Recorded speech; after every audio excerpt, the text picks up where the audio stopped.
से हैं, होपफुली आप खैरियत से होंगे। कल के दिन के स्कैल्पिंग पॉइंट जितने भी थे उनको आउट किया। देन इसी तरह आज के दिन जो कमिटमेंट थी आपसे कि लाइव एक ज़ूम करवाऊँगा, उस ज़ूम के अंदर आप पार्टिसिपेटेड करें। जो मेरी लाइव ट्रेड होगी वो ही आप लोगों के साथ शेयर अप की जाएगी। तो लाइव ट्रेड के जो भी रिज़ल्ट थे वो आपके सामने मैंने रखे।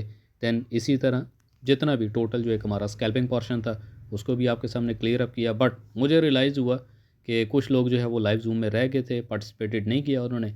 तो अगेन एक सेटअप बनाते हुए मैंने ग्रुप में एक पॉइंट दे दिया जो 110% परफेक्टली परफॉर्म हुआ। रिसेंट अभी एक मूव दी थी, ये देखें, ये 5 मिनट का चार्ट है।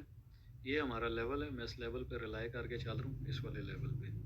तो कितना है जी, 67.5। 2 मिनट के अंदर अगर तो ये नीचे चला जाता है, 2 मिनट्स इसके अंडर अगर ये क्लोजिंग ले जाता है तो मैं कहता हूँ ये हलवा करा जाएगा। यहाँ तक तो डेफिनेटली जी। सुनाएं फिर कैसी लगी, यही मैंने पॉइंट आपको अभी क्लियर